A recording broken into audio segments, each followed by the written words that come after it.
Bonjour à tous, j'espère que vous allez bien. Allez, aujourd'hui, nouvelle vidéo, on reprend un petit peu les vidéos. Je suis de retour après un petit périple en Europe de plusieurs semaines. Retour en vidéo et en plus de ça, il y a enfin des choses qui sont intéressantes d'un point de vue technique, au niveau des graphiques, au niveau de l'évolution des prix. Donc il y a quand même pas mal de choses pour le coup à voir. C'est que moi, je ne fais pas beaucoup de vidéos en général et encore moins quand il n'y a strictement rien à dire parce qu'il ne se passe rien. Mais quand il se passe des choses, je pense que c'est important également d'être présent. Donc on va faire une vidéo. Alors c'est une vidéo que j'avais déjà prévue un tout petit peu avant les derniers événements qu'on a eu sur les derniers jours. D'où le titre qui n'est pas forcément en raccord exact avec ce qui se passe actuellement sur le Bitcoin. Mais je n'allais pas rechanger encore le titre et la miniature juste pour un événement qui s'est produit durant la nuit. Donc c'est pas grave, on touche le fond, mais vous comprendrez un petit peu pourquoi au final est-ce que j'ai titré comme ça la vidéo. Donc on va faire un focus plus précis sur le Bitcoin, pas forcément ce que j'avais prévu normalement, mais en tout cas je ferai un focus un petit peu plus détaillé sur le Bitcoin. On va ensuite parler de bull market et pourquoi est-ce qu'il faut arrêter de parler de bull market. Je vais vous expliquer un petit peu qu'est-ce qu'un vrai bull market, quels sont les indicateurs et quelles sont les caractéristiques d'une phase bull. Voilà. Et ne surtout pas se faire avoir par de la volatilité de court terme qui ne représente pas du tout une réelle phase haussière et une réelle dynamique haussière qui pourrait s'installer sur plusieurs mois, voire parfois sur une année complète. On parlera également un petit peu des NFT. Est-ce qu'on est sur un point bas? Est-ce qu'on touche le fond au niveau des NFT? On parlera rapidement de l'importance de tout ce qui est destruction créatrice dans les crypto-actifs. On parlera de pourquoi est-ce que les altcoins se sont faites massacrer. Littéralement, elles ont été complètement massacrées durant toute cette phase depuis maintenant plus de 2 ans. Et on va finir avec la lueur d'espoir au niveau de la justice américaine et de la SEC qui commence un petit peu à prendre des revers et qui va devoir un petit peu lâcher du lest par rapport au marché crypto. Donc on va voir un petit peu tout ça dans cette vidéo, mais on fera surtout un focus en tout début de vidéo sur l'analyse du Bitcoin. Pour rappel, avant de commencer avec l'analyse du Bitcoin, n'oubliez pas, si vous voulez recevoir également de l'information supplémentaire par rapport aux vidéos que je peux faire, j'envoie des lettres d'investissement qui sont envoyées en moyenne tous les mois aujourd'hui. J'en ai envoyé une justement la semaine dernière et j'indiquais justement dans cette lettre, de nouveau c'est juste une coïncidence, j'indiquais précisément qu'il fallait absolument se préparer au démarrage du Bitcoin, que ce démarrage ne serait absolument pas prévisible, qu'il allait prendre de court la plupart des gens. Et bien pour l'instant, c'est exactement ce qui est en train de se passer. Donc j'espère que vous avez bien anticipé tout ça en amont et que vous n'êtes pas tombé dans le piège classique de ceux qui vous disent n'achetez pas, n'achetez pas, n'achetez pas. Mais non, il y a une résistance, n'achetez pas.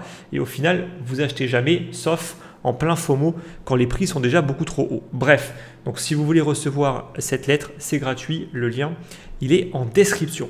Allez, on attaque avec l'analyse du Bitcoin. Alors là, je vous mets le graphe du Bitcoin. On est sur du 3 jours. C'est une unité que j'aime bien. On a eu grosso modo sur l'année 2023, on a eu cette phase donc, de capitulation à la suite de l'effondrement de FTX où on est venu chercher sous la zone des 17 000 $. Ensuite, on a eu cette phase de rebond puissante en début d'année. Rebond qui a été alimenté par principalement 2 narratifs. Le premier narratif, ça a été la crise bancaire qui a été au bénéfice du Bitcoin dans le sens où au début, on a eu une mini panique avec un dépeg notamment de stablecoins comme l'USDC par exemple.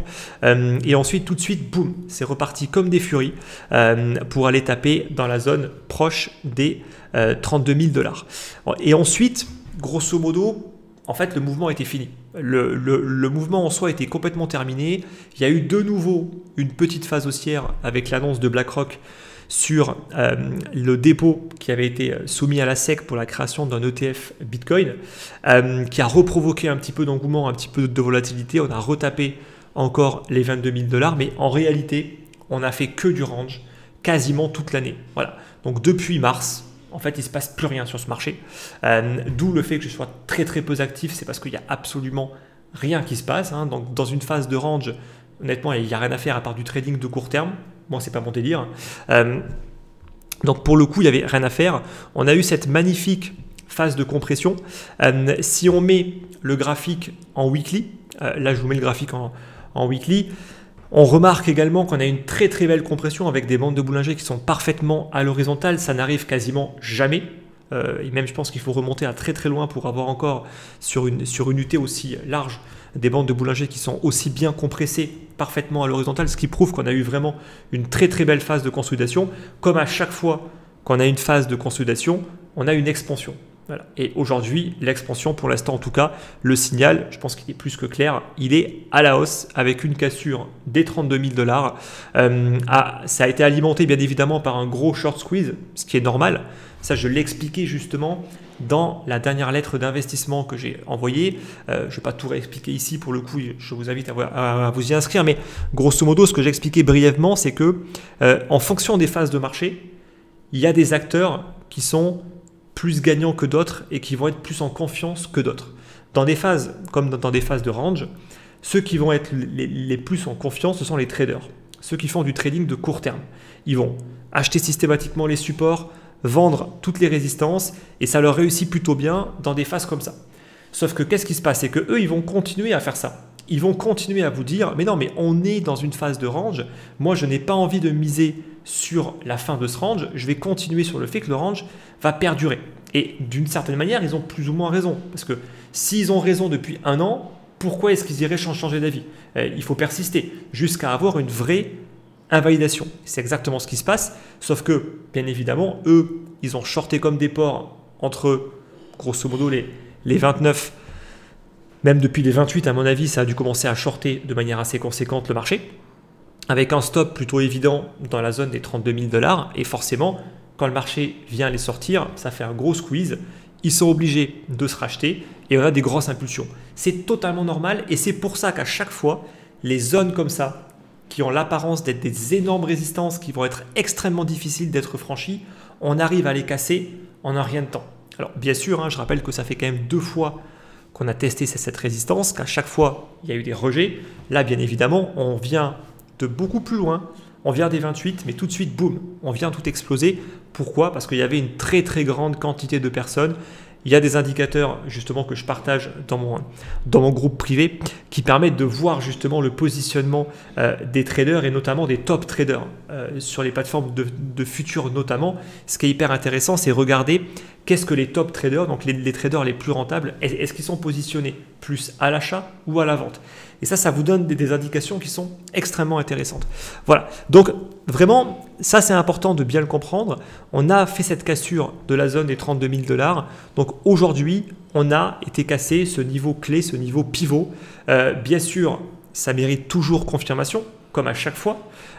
Mais clairement, moi en tout cas, c'est le scénario sur lequel je misais depuis un petit moment. Voilà, donc après une très très forte compression, et qu'on a une sortie par le haut, il y a quand même de très grandes chances pour qu'on ait une continuation haussière aujourd'hui qui se mette en place. On a un RSI qui a parfaitement, on le voit, fait un petit retracement, il est reparti un tout petit peu sous les 50 et boum, là cette fois-ci, on repasse durablement au-dessus des 50. Je rappelle que lorsqu'on est au-dessus des 50, on est dans une phase plutôt haussière, en tout cas sur l'UT en question, donc sur le 3D. Tant que le BTC, pour mon point de vue, reste au-dessus des 32 000 $ et ne clôture pas en dessous, on reste dans une dynamique plutôt haussière, au moins sur du court, voire du moyen terme. Et j'estime que c'est totalement probable de revenir visiter entre les 40 et les 50 000 $ sans aucun problème. Voilà. Donc de là par contre à commencer à vous dire on part en bull market les gars, c'est parti, on va casser la TH, rendez-vous à 200 000 $, comme à mon avis certains vont commencer à s'enflammer sur ça, moi je serai beaucoup plus tempéré par rapport à ça et je commencerai à alléger mon portefeuille bien avant qu'on aille de nouveau chercher éventuellement un ATH sur le Bitcoin. Voilà, donc ça je le partage également en toute transparence dans mon groupe privé, notamment toutes les opérations que je peux faire d'achat et de revente. Bref, donc maintenant prudence, attention, pourquoi? Parce que de mon point de vue, ce qui se passe, c'est qu'on a une énorme anticipation d'un accord plus que probable d'un ETF spot Bitcoin, notamment celui de BlackRock, mais tous les autres également vont suivre par la suite. On a une grosse anticipation qui en fait s'est déclenchée à la suite de la fake news qui est sortie, je crois que c'était sur le média de Cointelegraph. Comme par hasard, bien évidemment, encore des personnes qui ont bien dû se gaver avec des bons délits d'initiés en balançant des conneries et en faisant bouger les marchés. Malheureusement, on est sur un marché qui n'est pas trop régulé, donc ces personnes-là, en général, ne sont pas souvent inquiétées, même si parfois ça peut quand même arriver. Et c'est ça, en fait, qui a déclenché ce mouvement, en réalité. Cette anticipation qui a eu lieu, enfin en tout cas le fait qu'il y a eu un mouvement comme ça sur un effet d'annonce, tout de suite les gens se sont dit « Ah ben mince alors, je pensais que l'ETF il ferait rien, au final ça provoque pas mal de mouvements, donc je vais anticiper. Je vais anticiper le fait que les ETF seront approuvés et je vais me positionner. » Et de mon point de vue, c'est ce qui s'est passé. On est sur un gros mouvement d'anticipation. Donc le gros souci, quand on anticipe comme ça des événements qui sont connus à l'avance mais dont on ne connaît pas le timing, c'est que de mon point de vue, le gros risque, c'est que quand la news réelle va tomber, le mouvement va s'essouffler. Voilà. Après, une fois de plus, ça ne reste qu'une théorie, ça reste qu'un scénario, mais moi en tout cas, c'est là-dessus que je mise. Je pense que quand la news réelle va tomber, que l'ETF de BlackRock va être approuvé, on va encore avoir un peu de volatilité, il y aura probablement du FOMO, mais il y a fort à parier pour qu'on soit sur un top local au niveau du marché. Voilà. Je ne dis pas une fois de plus qu'on va retomber, qu'on va aller chercher à 12 000 $, comme certains n'ont pas arrêté de le répéter depuis des années maintenant, qui vous disent que le Bitcoin ira à 12 000 $. Voilà. Bon, je pense que ces personnes aujourd'hui, ils vont se faire bien discrets et ils vont rester bien cachés à pas trop la ramener. Mais encore une fois de plus, c'est pour ça que c'est bien d'avoir des convictions, mais il faut être capable également de changer d'avis. Et ceux qui ne sont pas capables et qui restent bornés, en général, ils se font massacrer par le marché. Donc, moi, de mon point de vue, c'est que là, on est sur une phase qui repasse haussière, sur du court terme. Maintenant, pour moi, on est à des années-lumière de vraiment avoir une configuration pour repartir sur ce qu'on pourrait appeler une phase de bull market. Et je vais justement expliquer juste après qu'est-ce que, pour moi, une vraie phase de bull market. Voilà. Donc, prudence également au niveau des alts. On a une très très forte hausse de la dominance du Bitcoin. En fait, c'est un narratif qui est quasi exclusivement que sur BTC, qui a été résilient durant toute l'année 2023. Il a très très peu baissé si on le compare par rapport aux alts qui pour la plupart ont même refait des points bas pour beaucoup d'entre elles. Et donc, attention à l'effet classique du « Ah ben mince, j'avais plein d'alts, il n'y a que Bitcoin qui pousse. On résiste et boum, en fait après on craque, on vend toutes les alts pour se mettre en Bitcoin et en général on fait ça toujours au pire moment, ça veut dire quand le Bitcoin a déjà plus ou moins tout donné en termes de performance. Donc ce qui pourrait se produire de mon point de vue, c'est plus un effet de vase communicant où on va avoir un Bitcoin qui va pousser fort, c'est ce qui est justement en train de se produire, et ensuite il peut y avoir un effet rattrapage sur quelques alts. Celles qui, comme toujours, ont des bons fondamentaux, de mon point de vue, vont avoir des phases de rebond qui sont importantes. Attention, je pense que cette phase peut être extrêmement courte pour une raison simple, c'est qu'il y a énormément de personnes qui sont complètement sous l'eau sur les alts. Et quand ils vont commencer à voir que leur portefeuille reprend un peu des couleurs et qu'ils sont de nouveau de retour sur un break-even par exemple, quand ça fait plus de 2 ans qu'on est sous l'eau, et qu'on commence un petit peu à ressortir la tête de l'eau, en général, on est très tenté de vendre. Et ça peut également être le cas pour les projets crypto qui sont également complètement sous l'eau. J'ai encore vu justement aujourd'hui une news qui annonçait pas mal de licenciements par rapport au projet Polkadot, qui justement a une AT, donc une analyse technique catastrophique. Son token a totalement retracé toute la hausse du précédent bull market. Et ben pour le coup, ces projets vont être tentés de vendre. Ils ont, de mon point de vue, s'ils ont fait les choses de manière intelligente, ils n'ont pas trop mis de pression vendeuse supplémentaire sur le marché quand on est dans une dynamique baissière, parce que sinon c'est un effet amplificateur à la baisse. Et ils vont probablement profiter d'une petite phase d'excitation pour essayer justement de sortir, de récupérer de la liquidité, parce que bien évidemment que eux, ils ont besoin de vision, ils ont besoin de cash pour tenir encore et parce qu'on est très très loin pour l'instant d'être dans une véritable phase de bull market. Donc prudence, de nouveau ce n'est que mon avis, mais je pense que le rebond sur les altes sera puissant mais extrêmement éphémère. Voilà. De nouveau, ça ne reste que mon avis, ça ne reste qu'une spéculation, je joue ce scénario, j'ai raison ou j'ai tort, peu importe, je m'en fous complètement. Voilà, ça c'est vraiment important de vraiment bien le comprendre. Donc, de mon point de vue, un effet d'annonce comme ça ne peut pas être un élément suffisant pour déclencher une véritable phase de bull market. Une phase de bull market est caractérisée par des achats de fonds. Ça veut dire qu'on a des acheteurs de fonds qui sont dans une dynamique haussière, qui sont confiants d'investir dans ce marché et on va avoir un flux de nouveaux investisseurs qui vont systématiquement alimenter ces achats de fonds. Et c'est ça en fait qui est une caractéristique principale d'une vraie phase de bull market. Là aujourd'hui, l'intérêt, il est au plus bas, d'où le titre. On touche le fond. En fait, je ne parlais pas de valorisation, je parlais d'intérêt. L'intérêt a été, on a touché le fond du fond en octobre. Ce mois-ci, on a vraiment touché le fond. Alors moi, je le vois parce que j'ai quelques indicateurs que je regarde qui sont vraiment des indicateurs basiques. Là notamment, je vous partage, donc on va commencer par les recherches sur Google. Tout bête, vous regardez ce qui se passe sur des mots-clés comme Bitcoin, comme NFT, comme Coinbase. Et qu'est-ce qu'on voit ? On voit qu'il n'y a aucun intérêt. C'est le néant, c'est le calme plat. Il y a eu quelques petites phases de hausse, on le voit à chaque fois, parfois en décalage entre Coinbase, les NFT et Bitcoin. Mais grosso modo, sur toute l'année 2023, ça ne faisait que soit se stabiliser sur Bitcoin, soit c'est retombé tout aussi vite que c'est monté. Si on regarde également les volumes d'échange, exactement pareil. Les volumes d'échange n'ont fait que baisser. On a atteint les plus bas d'octobre 2020. Octobre 2020, alors là, octobre 2023, attention, le mois n'est pas encore terminé, donc c'est pour ça que c'est aussi bas. En vrai, ce sera un petit peu plus haut, mais en réalité, si on se base par rapport à août, en fait, il faut revenir à octobre 2020 pour aller chercher ce volume-là. Donc de nouveau, un intérêt qui était vraiment au plus bas du plus bas.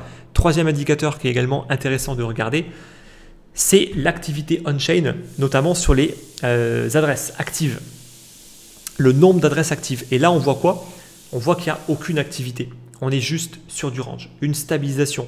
Donc oui, il y a plus d'acteurs dans le marché. Ça, c'est indéniable. Par rapport aux précédentes années, il y a clairement beaucoup plus d'acteurs. On n'est pas dans des phases de bull market. Pourquoi ? Parce que ce qu'il faudrait, c'est ce qu'on a eu de mars 2020 à début d'année 2021. Une grosse phase haussière qui est soutenue par une activité on-chain qui ne fait que monter, qui doit être soutenue par des volumes qui sont croissants et qui doit être soutenu par des recherches, un intérêt qui est également croissant. Tant qu'on n'a pas ça, oubliez de parler de bull market s'il vous plaît. D'accord ? Tout ce qu'on aura, c'est juste du bruit, c'est juste de la volatilité. Je précise quand même, là je remets le graphe du Bitcoin, je précise quand même qu'un Bitcoin qui monte à 40 ou 50 000 $, ce n'est pas un bull market. Voilà. Un bull market, c'est de nouveau une tendance de fond qui se met en place avec des achats massifs, des volumes qui sont en augmentation, un intérêt qui est croissant et des prix qui montent graduellement sur l'ensemble du marché. Ça, c'est une phase de bull market. Un Bitcoin qui monte à 40 ou 50 000 et qui après retrace par exemple à 32, ce n'est absolument pas ce qu'on peut caractériser de mon point de vue une phase de bull market. C'est de la volatilité. D'accord ? Tant qu'on n'a pas cassé la TH et qu'on ne repart pas vraiment sur une phase fortement haussière, parler de bull market est de mon point de vue beaucoup trop prématuré. Voilà. Maintenant, ça ne veut pas dire bien évidemment qu'il ne faut pas jouer ce bull market là. Moi, c'est exactement ce que je fais.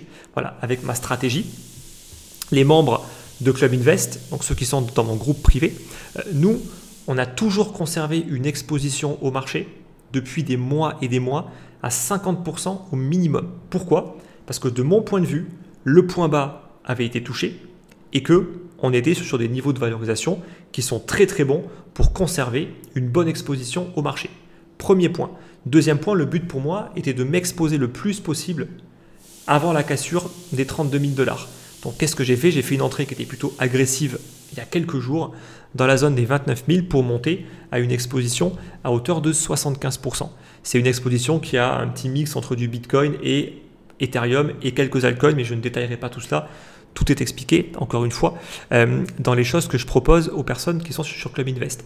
Le but maintenant va juste d'être que s'il y a des excès haussiers, on va tranquillement encaisser, mais on va toujours garder une exposition, justement, parce que quand on va être amené à partir dans une phase de bull market, peut-être dans 6 mois, peut-être dans 12 mois, il faut toujours garder un pied dedans et ne pas se fatiguer en termes d'énergie, de temps passé, à tout le temps rentrer, sortir, comme ce que peuvent être amenés à faire les traders. Moi, de mon point de vue, c'est contre-productif. Voilà, je pars du principe que le vrai swing trading, c'est beaucoup plus intéressant. Ça prend très peu de temps. Et pour le coup, ben voilà, aujourd'hui, on est positionné à 3/4 du portefeuille. On est sur un petit panier de crypto-monnaies. Il n'y a plus rien à faire. Voilà, et on laisse couler. Quand la plupart des gens vont tous s'exciter en train de se dire « Ah ben tiens, il y a tel altcoin qui est en train de pousser, il y a tel projet qui est en train d'exploser, etc. Je fais quoi? Je vais sur l'Ether, je reste sur le Bitcoin, etc. » Rien à faire. Voilà, on laisse couler tranquillement. La simplicité, c'est la chose qui vous permettra de tenir le mieux dans ces moments-là et de performer également le mieux, surtout en ayant très peu de temps à y allouer. Parce que moi, j'y alloue extrêmement peu de temps. Ma stratégie, je l'ai travaillée depuis maintenant très longtemps. C'est une stratégie qui est extrêmement simple. Voilà, c'est une stratégie de gestion active qui est plutôt simple. Je ne perds pas mon temps, pour le coup, à chercher des nouveaux projets sur les réseaux sociaux, à passer ma journée sur Twitter ou ce que vous voulez. Tout ça, en fait, c'est une perte de temps. Et même limite, quand on va rentrer dans des phases où il y aura un peu de FOMO, etc., la meilleure des choses à faire, c'est d'être complètement déconnecté. Voilà. La stratégie est en place, les alertes sont en place. Maintenant, on laisse couler et on laisse le marché faire sa vie. Et ceux qui arrivent en tout cas à comprendre ça et à mettre ça en place, croyez-moi, sont ceux qui vont s'en sortir le mieux dans ce marché.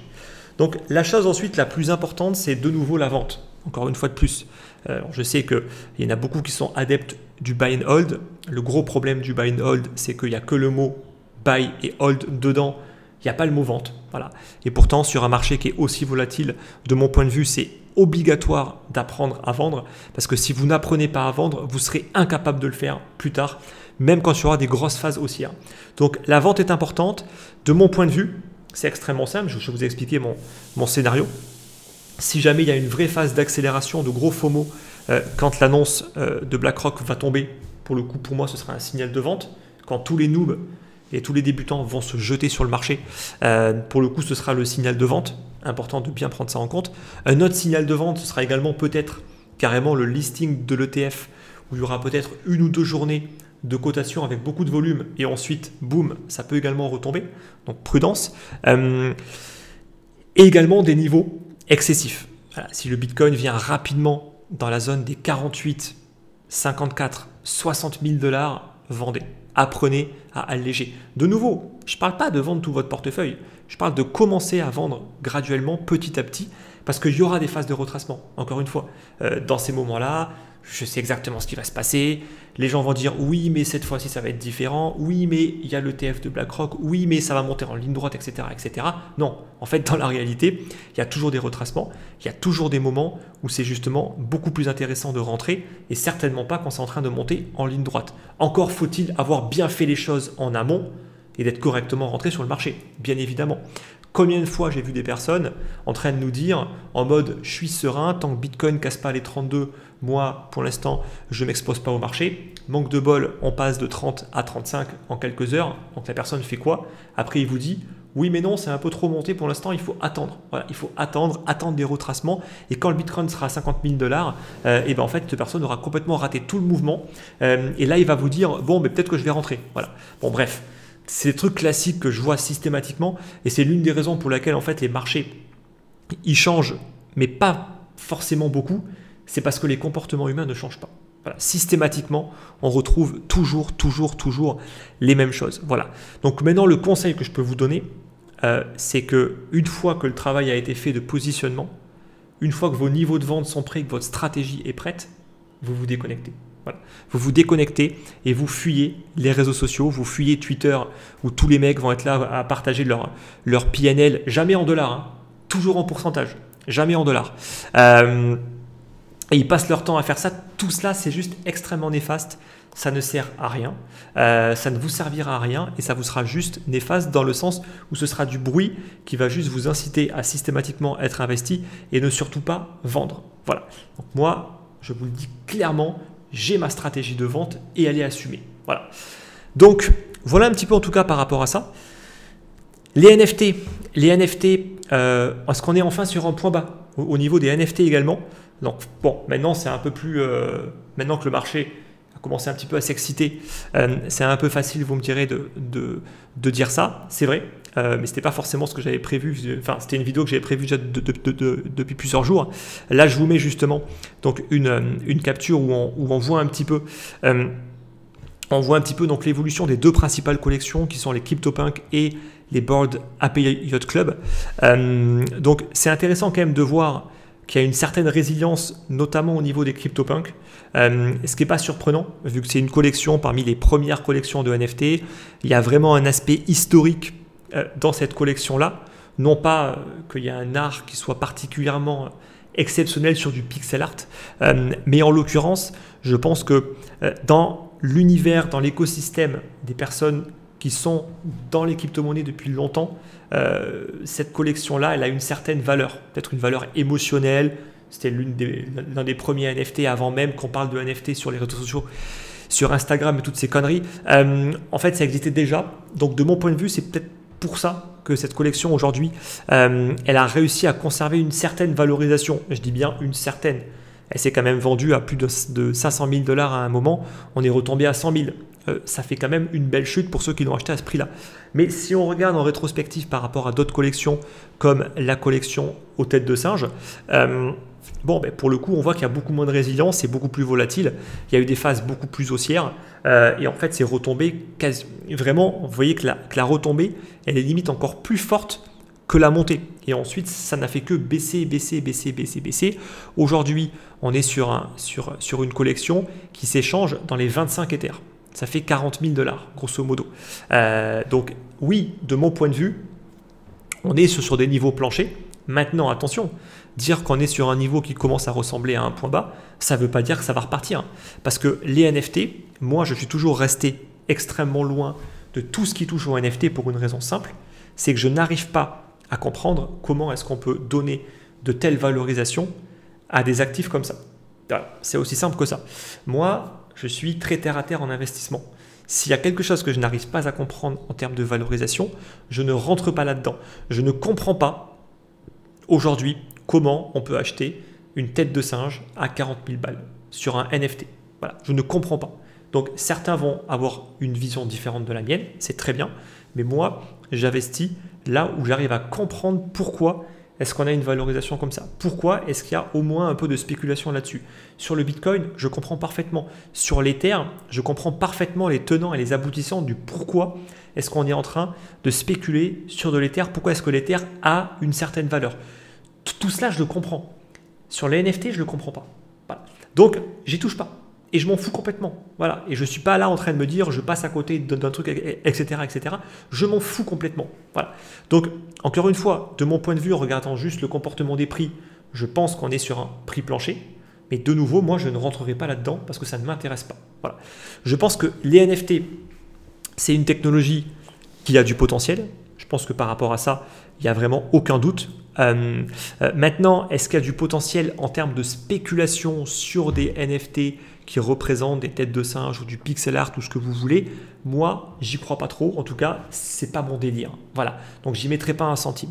En termes de technologie, par contre, les tokens de type NFT, les non-fungible tokens, de mon point de vue, ça a vraiment un intérêt. Ça peut avoir beaucoup d'intérêt dans les jeux vidéo, dans le monde du sport, dans la tokenisation d'actifs tangibles, par exemple, même si de mon point de vue, c'est aujourd'hui très problématique quand même à cause d'un cadre légal qui n'a pas évolué et au final d'un aspect spéculatif qui fait peur à beaucoup de gens, et à raison, je pense, notamment dans le domaine des jeux vidéo. De mon point de vue, la tokenisation dans le monde du jeu vidéo n'a pas vocation à faire un Ponzi.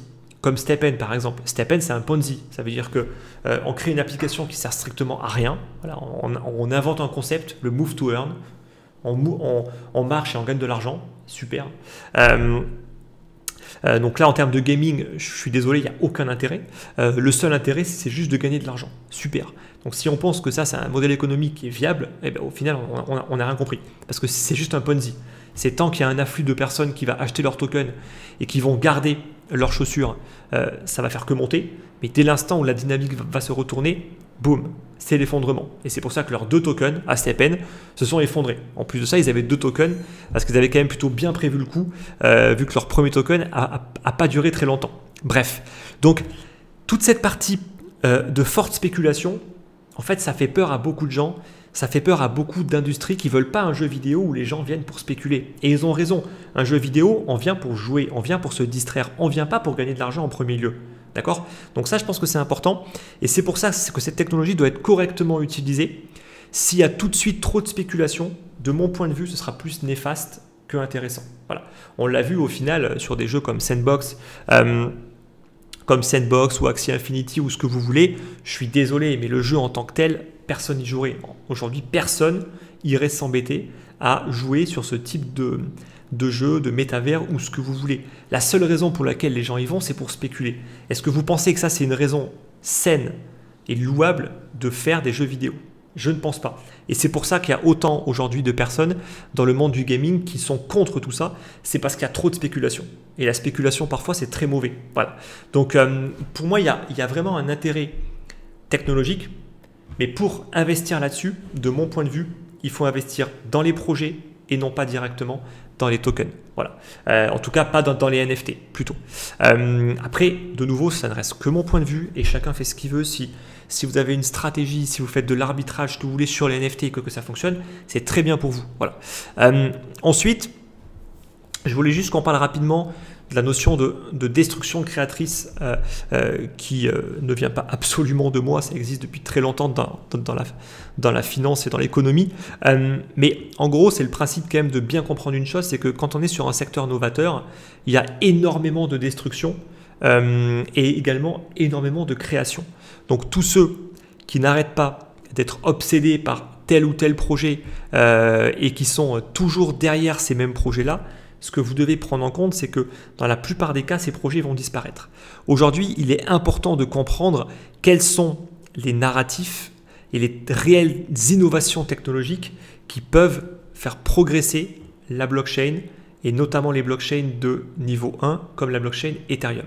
De mon point de vue, c'est tout ce qui touche au Layer 2 et aux blockchains modulaires. Voilà. Donc, ce n'est pas tous les trucs hyper spéculatifs comme justement les NFT et tout ce que vous voulez. De mon point de vue, d'un point de vue technologique, je pense qu'il y a beaucoup mieux que ça. Et il y a notamment tous les Layer 2. Donc là, c'est un petit peu technique, mais il y a pas mal de vidéos qui vulgarisent plutôt bien tout ça, notamment au niveau des différents types de Layer 2, parce qu'il en existe plusieurs. Dans les principaux projets que moi je surveille, il y a notamment des projets comme Optimism, Arbitrum ou Starknet, qui sont, de mon point de vue, vraiment des réelles innovations technologiques. Tout ce qu'on peut également avoir au niveau des blockchains modulaires, comme Celestia ou Fuel. Il y a des chaînes qui parlent vraiment d'un point de vue technique. Donc moi, je ne ferai pas cet effort-là, mais ces vidéos, on va dire qu'elles existent déjà. Donc ceux qui veulent se renseigner, vous pouvez le faire. Il y a vraiment des technologies qui sont intéressantes et des projets qui commencent à être également extrêmement intéressants d'un point de vue de la tech. Et c'est ça qui peut être intéressant, c'est que on va détruire tout un tas de projets qui ont pensé que ça allait servir à quelque chose et en fait ça n'a servi à rien. Et il suffit de regarder d'un point de vue technique. Je parlais tout à l'heure de Polkadot, c'est juste un exemple. J'ai rien particulièrement contre ce projet, mais quand tu as un projet qui retrace toute la hausse qu'il a faite sur une phase de bull market, bon, ce n'est pas forcément un projet dans lequel moi je miserais sur un grand avenir. Voilà. Après, de nouveau, ça reste que mon point de vue, mais n'oubliez pas que la plupart des projets vont disparaître, vont se faire bouffer par d'autres projets qui vont les dépasser en termes de capitalisation. Donc ça, c'est extrêmement important de bien comprendre ce phénomène-là et de surtout pas s'attacher à des projets. Le meilleur moyen de se planter, c'est juste de s'attacher à des projets sur des années et de complètement passer à côté de tout un tas d'autres nouveaux projets qui vont complètement dépasser les projets que vous adorez. Mais on n'est pas là pour adorer des projets, on est là pour investir. Voilà, donc j'espère que ça également c'est vraiment clair. Et la vidéo, donc je vais rapidement maintenant la finir, on est déjà sur 30 minutes. Je vais juste terminer sur la lueur d'espoir avec la justice américaine. Donc on a eu une pression assez forte au niveau des alts, principalement depuis l'effondrement de FTX, parce que FTX ça a été tout simplement une humiliation pour le régulateur américain. Pourquoi? Parce que FTX était la plateforme d'échange qui avait donné des pots de vin, et j'emploie les mots qui semblent justes pour moi, j'appelle ça des pots de vin aux politiques américains. Certains parlent de donation, moi je parle de pots de vin. Donc ils ont donné des pots de vin, ils ont arrosé un petit peu tous les politiques pour essayer justement de se les mettre dans la poche et pour que FTX devienne peut-être la première plateforme régulée. Je ne sais pas qu'est-ce qu'ils avaient exactement en tête, mais en tout cas, voilà, ils ont essayé quand même de vraiment mettre les politiques de leur côté avec leur plateforme d'échange et en essayant de vendre le fait que voilà, la blockchain c'est formidable, FTX c'est formidable, etc. etc. On achète des stades, etc. On vous fait des donations, c'est un domaine qui est porteur et tout, et tout, et tout. Et en fait, ils la foutent à l'envers à tout le monde parce que FTX était, je pense, l'une des boîtes les plus mal gérées du monde dans le domaine des crypto-monnaies avec des escrocs, ou plutôt, pas hashtag, pardon, mais escrocs et incompétents. Ou incompétent, mais je pense que c'est un mix des deux, à mon avis, mais de l'incompétence vraiment à un niveau extrêmement élevé, parce que pour être capable de perdre autant de pognon alors qu'ils avaient quasiment toutes les cartes du jeu en main, il faut vraiment pas être doué. Voilà. Donc vraiment des incompétents qui ont humilié en fait la SEC et les politiques qui ont accepté tout leur pot de vin, parce que quand ils ont dû se rendre compte à quel point est-ce que FTX était en train de faire n'importe quoi, et était en train de bafouer je ne sais pas combien de lois, etc., en utilisant les fonds de leurs clients pour faire tout et n'importe quoi, ils ont dû se dire on a vraiment été ridicule. Et donc la SEC s'est montrée extrêmement agressive ensuite par rapport à tous les acteurs crypto pour essayer juste de redorer un petit peu son blason déjà complètement terni. Voilà. Sauf que ce qui se passe, c'est que aujourd'hui la SEC se retrouve à perdre en justice. Parce que je vous rappelle quand même que la SEC est censée respecter la loi. Elle ne peut pas juste refuser, par exemple, des applications de conversion d'ETF ou des créations d'ETF s'il n'y a pas de réelle justification derrière et pas juste du blabla. Voilà. Et donc, depuis des années, il y a des actions judiciaires, notamment de la SEC contre Ripple, de la SEC également contre Grayscale, qui a systématiquement refusé toute conversion du trust de Grayscale en ETF. Ils n'ont même pas accepté leur demande. Donc ça pour le coup, c'est parti en justice. Et Grayscale a eu gain de cause. Voilà. Ils n'ont pas eu gain de cause pour que leur ETF soit forcément approuvé. Ils ont eu gain de cause parce que la SEC n'avait pas à refuser leur dossier. C'est pareil pour Ripple. La SEC commence un petit peu à essuyer des revers par rapport à ça. Et ils ont même, je crois qu'ils n'ont pas fait appel justement. Et en plus de ça, ils ont arrêté de poursuivre les créateurs, donc les fondateurs de Ripple. Donc on sent que ça y est, la SEC, elle a bien compris, je pense, qu'elle ne pourrait pas gagner à ce jeu parce qu'en fait ce qu'elle fait c'est complètement malhonnête. Heureusement qu'il y a encore une justice qui fonctionne à peu près aux États-Unis. Et donc ces premiers revers plus le fait que BlackRock rentre dans le game fait que la SEC n'a d'autre choix que de ravaler un petit peu sa langue et d'accepter les premiers ETF spot Bitcoin, et notamment je pense que le premier sera sûrement celui de BlackRock, suivi de tous les autres. Je pense même également que Grayscale n'aura pas trop de problèmes pour convertir son trust actuel en un trust ou en tout cas un ETF, mais en tout cas un trust qui ressemble à un ETF avec un système d'arbitrage qui lui permet de ne plus avoir de problème de premium comme elle le subit depuis très longtemps, pour la simple et bonne raison que c'est très compliqué de faire de l'arbitrage sur le trust actuel de Grayscale. On ne peut pas juste déposer du Bitcoin et émettre des parts de fonds, puis les détruire et récupérer ces Bitcoins. Ça ne marche pas comme ça et c'est pour ça qu'il y a justement un problème d'arbitrage. Ce qu'il faut regarder également, c'est justement ce premium de Grayscale qui s'est considérablement réduit. Et ça, c'est vraiment le signe que les investisseurs sont en train de parier de manière extrêmement forte sur le fait que les ETF vont être acceptés. Voilà, s'il y a un graphique à regarder, c'était clairement, et c'est clairement celui de Grayscale qui nous donne vraiment une indication très précise. Le deuxième que moi je regarde en termes de graphique, c'est Coinbase. Voilà. Coinbase, c'est la vitrine.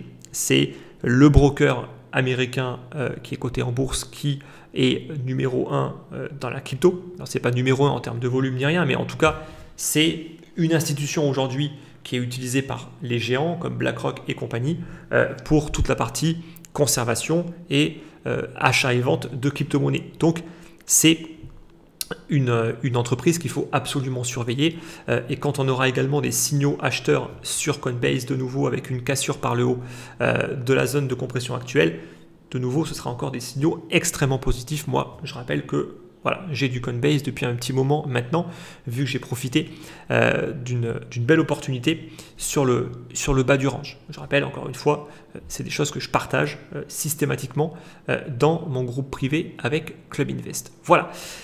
Donc voilà un petit peu en tout cas par rapport à tout ça. Donc j'espère que c'est clair. Je ferai plus de vidéos maintenant et je vais notamment parler un petit peu plus de l'Ether et des alts de manière un petit peu plus précise parce qu'il y a quand même quelques 3 alts qui sont intéressantes. Il y a des choses qui sont également intéressantes au niveau de l'Ether dont il faut parler. Donc je ferai un petit peu plus de vidéos maintenant que les marchés se sont un petit peu réveillés. Donc n'hésitez pas à débattre de tout ce que je viens de dire dans l'espace de commentaires. Je le répète à chaque fois, mais c'est important. Tout ce que je dis n'est que mon avis. Je ne suis pas là en train de dire il va se passer ci, le Bitcoin fera ci, le Bitcoin fera ça. On n'en sait rien, personne n'en sait rien. On est juste là à émettre des hypothèses, à émettre des suppositions. On est là pour débattre et on est juste aussi là pour investir et pour faire de la spéculation et pour gagner de l'argent. Et en fait, la chose la plus importante n'est pas de savoir si on a raison ou si on a tort. La seule chose qui importe, c'est de savoir si on gagne de l'argent. Voilà. Voilà, c'est ça en fait moi qui m'importe le plus et non pas d'avoir raison ou d'avoir tort. Donc j'espère que tout est bien clair par rapport à ça. N'oubliez pas le petit pouce pour le soutien et on se retrouve à très vite pour une prochaine vidéo. Bye bye.